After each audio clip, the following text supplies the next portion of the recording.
Año electoral, la economía en picada. Hablábamos hace un ratito de los aumentos en el transporte, en los alimentos, en todo. Pero además de todo eso también se desploma la recaudación mientras crece la presión impositiva. Nunca, Juan, a pesar de las promesas, se hizo la famosa reforma tributaria.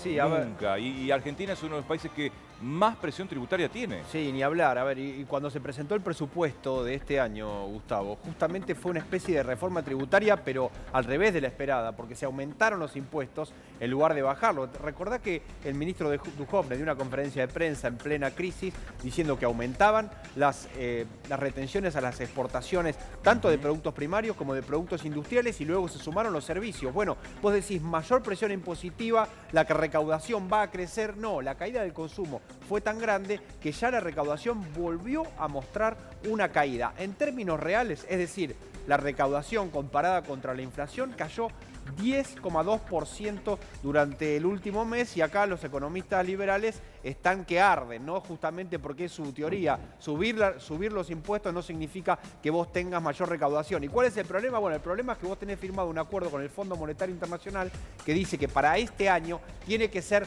déficit cero. Y muchos a principio de año ya, y ahora ya lo están confirmando. Antes eran suspicacias, ahora es confirmación. Es que el gobierno le da un poco de rienda suelta a la inflación para que no se le caiga tanto la recaudación, ¿no? Porque si no, se estaría estrellando. Muy malos datos del organismo de la FIP, Sí. que conduce Leonardo. Bueno, vos decías déficit cero. A ver, Cecilia, es imposible déficit cero, también como dijeron con la pobreza o la desocupación, es simplemente una meta, pero la meta que nunca llega.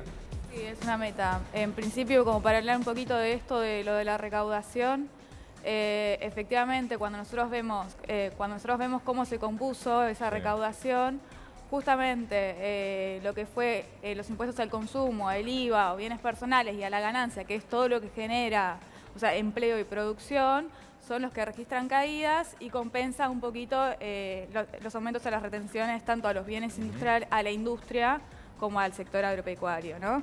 Y también impacta ahí en bienes personales con una reforma, creo que fue el año pasado, de bienes personales, que le reducía la alícuota a los bienes personales del sector agropecuario. Sí, o sea, beneficia a los que más tienen, pero digo, los Beneficia más más a los que pobres, más que son tienen. los que pagan el IVA, ahí nunca hubo ninguna reforma, Sí. porque 21% de IVA siempre se discutió sobre esto, pero al final ¿Puedo, nunca se cambió. ¿Puedo sumarte un dato, Gustavo? Dale, Luis.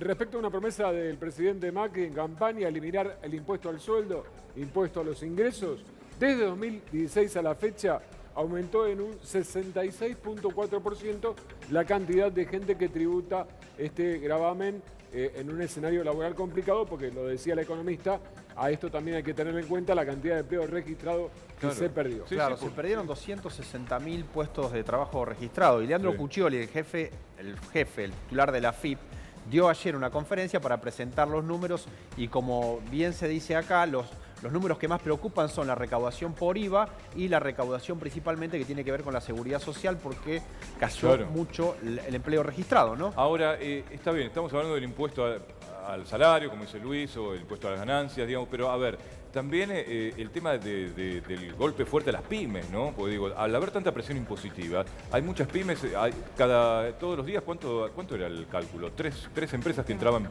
en procedimiento de crisis, Sí, así es, aproximadamente. así es. Y se Es estimaba una 30... cosa impresionante, porque dicen, no puedo soportar los impuestos laborales, por Con ejemplo. récord en Rosario. En Rosario son hasta 4 por día que estaban cerrando. Hasta 4 por día. En los que últimos cerraban. 12 meses.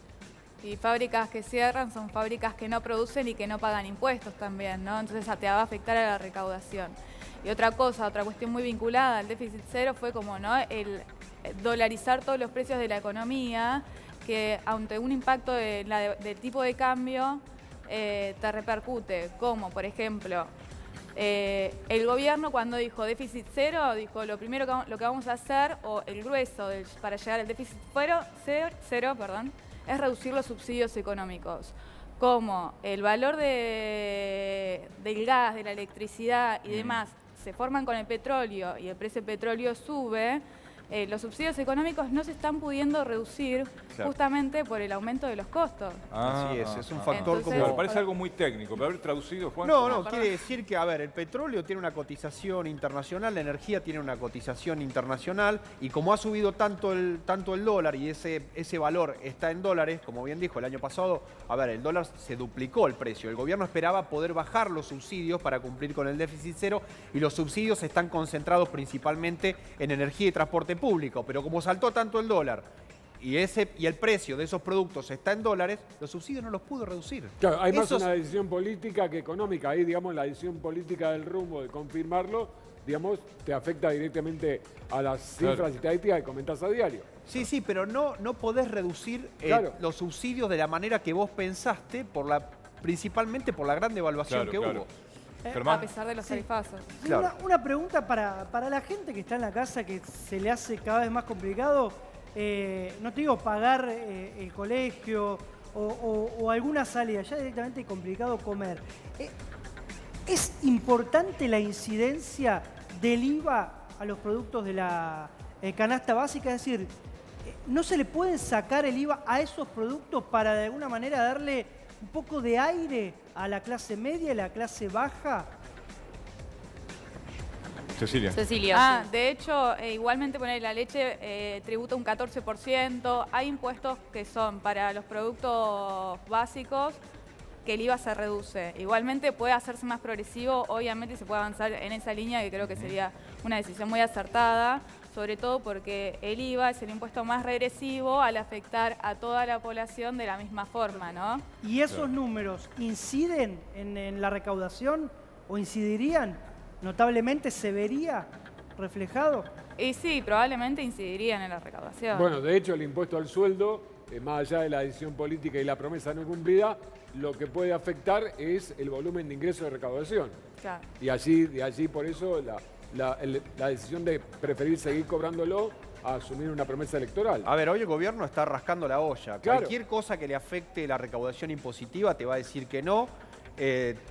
De donde sea va a poder sacar un poquitito más y no va a ceder un paso más en los impuestos. Hablamos hace un ratito del precio de la nafta. Bueno, a ver, la mitad del precio de la nafta son impuestos. Sí. Hablamos de la caída de la venta de autos, la mitad del precio de los autos son impuestas. Cerca de un cuarto del precio del pan son impuestos. Es decir, hay mucho margen para recortar precios. Lo que pasa que, bueno, estamos en un contexto en el que cualquier cosa que cedas te complica las metas y el programa que vos mismo firmaste con el Fondo Monetario Internacional. No te obligó el Fondo Monetario, vos fuiste y firmaste.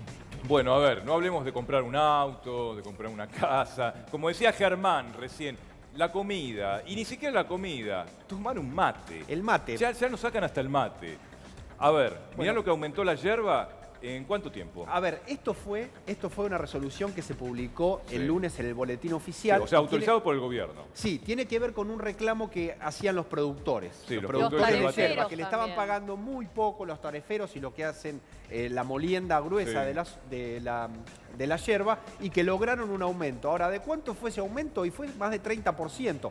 Pasó a 11,55 el kilo de yerba, el kilo de hoja verde, y 43,89 el kilo de canchada, que es la molienda gruesa. ¿Viste? La primera molienda de la yerba. Bueno, hoy en góndola, antes de estos aumentos, el kilo de yerba estaba más o menos 100 pesos. Hay yerbas más caras, por supuesto. Sí, te iba a decir, 100 barata. Sí, 100 es la yerba, el piso, digamos. Tenés yerba de 130, 140 y demás. El que pueda tiene que toquear, ¿no? Yo tomo de la más barata. No voy a decir la marca, pero la de 100 pesos. Dale. Todos los días me tomo un termito. No, pero vos usás hoja de verde u otro tipo de hoja. Bien, la molienda bien finita.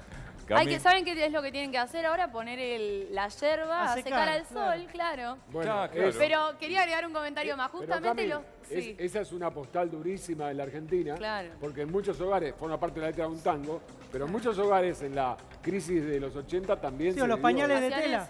Claro. O los pañales de tela. Claro. Bueno, absolutamente. Y el reclamo no era de 11,55, era de 13,50 en un momento el que hacían los tareferos, Juan. No se pusieron de acuerdo. Claro, no se pusieron de acuerdo, consiguieron entonces el 11,55. Exactamente, fue una resolución que publicó el Ministerio, la Secretaría, digamos, de Agroindustria y Pesca. Y hay un instituto, ¿no? El Instituto Nacional de la yerba mate, que es el que arbitra y el que terminó definiendo los precios porque no hubo acuerdo entre las dos provincias productoras de, Está bien, pero no hay de yerba, acuerdo, ¿no? esto, Corrientes, Misiones y las empresas. Lo que sé es que uno hubiera sido inimaginable hace un tiempo, digamos. No se puede comer carne, no se puede tomar un mate, no sé, cosas básicas. Sí, a ver, la sí. leche, digamos, el consumo de leche que ha caído muchísimo. Hasta Sí, agosto, es cierto, Gustavo. hasta agosto del año pasado los alimentos aumentaban más o menos al ritmo de la inflación, pero con el despegue del dólar, cuando saltó el dólar, ya los alimentos se despegaron y ahora tenés una inflación de alimentos que supera el 60% en los últimos meses. Por eso es lo que pasó con la carne, con la leche, con todos los productos que tienen una vinculación directa con el dólar y con los productos que se exportan. Se exporta la leche, se exporta la carne, ¿no? Y cada vez va más pegadito al precio del dólar. Si el productor no lo vende en el mercado interno, dice, no me importa, se lo vendo afuera, lo exporto. Ahora, la clase media, Cecilia, ¿realmente está golpeada? ¿Vos creés? O porque llama la atención, recién veíamos las encuestas también que apoyan al gobierno. Digo, hay un núcleo que parece inalterable, ¿no? Digo, salió hace poquito el puerta a puerta y fue un éxito. 1000 pedidos por día, por ejemplo. Hay un sector evidentemente importante que sigue consumiendo. Sí, el puerta a puerta es gracioso que está en la Secretaría de Producción, en simplificación productiva. El puerta a puerta que afecta sobre todo, ¿no?, al sector de los electrodomésticos y al textil, que fueron los más golpeados durante el gobierno con caídas de 30% del consumo. Increíble tomar esa medida en este contexto económico. Y sí, totalmente, se ve muy afectada la caída del salario, del poder adquisitivo, en esto que ustedes hablan de lo que vienen aumentando los alimentos y demás, lo lleva o a dar de baja sus contratos con los alquileres si es un lugar más chiquito, a pasar a las segundas marcas en los alimentos, ¿no?, a bajar los planes de la obra Tocaste el tema de social. los alquileres. ¿Cuántos alquileres rescindidos en el último año? ¿Te acordás, Juan Manuel? Venían de inquilinos agrupados a comentarnos eso. De las personas que consultaban, 3 de cada 10 decían que consultaban para dar de baja cómo dar de baja su... Viste que hay un cambio en la modalidad, en la estrategia, ¿no?, de Cambiemos. Están diciendo adiós al timbreo, que pasan al living. Bueno, ¿para qué? Para tratar de revertir un poco esto, porque necesitan crecer un poco más la imagen del presidente Macri. 36%, mirá, Juan, en este escenario 2 de Opinaya, que es la consultora. Estamos viendo un escenario diferente al que vimos primero, que era Macri con Cristina Fernández. Acá estamos viendo el presidente Mauricio Macri con Sergio Massa, la eventualidad que los dos llegaran al balotaje. Acá sacaría a Macri una ventaja de 3 puntos, pero todavía no sabemos si será Massa o Lavagna. Sí, claro, ¿no? exactamente. Bueno, ¿puedo sumar ahí cortito? A ver. Lavagna le dijo, lo publicó a Negocios, Diario Crónica, Lavagna los mejores contactos que tiene hoy, aunque les cueste creer, organizaciones sindicales. Sí. A esos sindicatos muy importantes del CGT, incluso de Arco Opositor, le dijo que está dispuesto y que para salir de esta crisis hasta el día de hoy hacen falta 18 meses. 18 meses. 18. Bueno, pero viene creciendo de manera contundente la imagen, ¿no?, del exministro. A ver, vamos a otro escenario. Lavagna, mira, 37%. 37%. En este escenario, 33 Macri, 30%. Llama poderosamente la atención la cantidad de indecisos que son los que van a decidir. Claro, En muchas, todas las muchas encuestas. personas no contestan, te dicen, no sé, la verdad que yo pienso que el balotaje va a ser otro y demás. Pero bueno, los que contestaron en un eventual balotaje entre el exministro de Economía de Néstor Kirchner y Mauricio Macri, le dan una ventaja a Roberto Lavagna, el economista, 37% Sí, pero sin y 33%. Claro. Sin paso, porque Lavagna no la acepta. Sí. Lavagna Quizá le quiere ser falta- ungido como el candidato de la oposición. Sin paso Claro. y sin Cristina, lo dejó claro, ¿no? Claro, Nada sí, que sí, hablar. Lavagna no quiere ir a las primarias. Lo que a veces dicen es que falta que tengan mucho más conocimiento popular, sobre todo en los jóvenes. Sí, a Digamos, ver. tienen poca actividad en las redes sociales, por ejemplo. Es verdad, es verdad. Todos están esperando el momento para lanzarse, Gustavo. Todavía conocemos pocas candidaturas o precandidaturas, ¿verdad? ¿Te llaman la atención estos números, Cecilia? ¿Qué opinión tienes de Lavagna, por ejemplo, que es economista? Digo, Sí. ¿será la primera vez que un economista puede llegar a presidente? Yo no tengo una buena idea de Lavagna, pero podría llegar a ser una alternativa para el mercado financiero, para pensar en la continuidad, ¿no?, de un modelo de gobierno como el de Cambiemos, de acuerdo con el Fondo Monetario, ¿no?, como una línea de política que no cambiaría las cosas. Creo ¿Por que qué en ese no? sentido te evitaría una corrida, te evitaría como algunas cuestiones. Claro. Mencionaste, Cecilia, que no tenés, digamos, una buena imagen y dijiste que al menos no compartís sus ideas, ¿no? ¿Por qué no? ¿Cuáles son, digamos, los puntos en los cuales tenés una disidencia?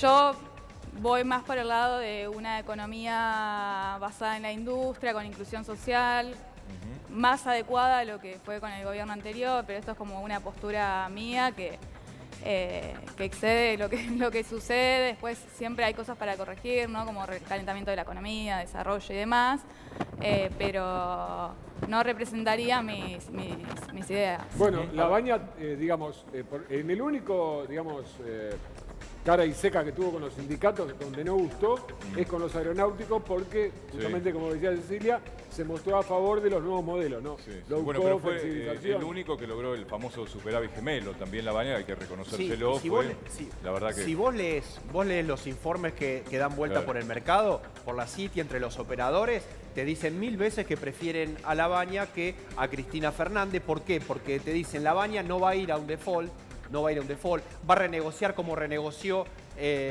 con el gobierno de Néstor Kirchner y lo preferimos, te dicen, antes que otro gobierno.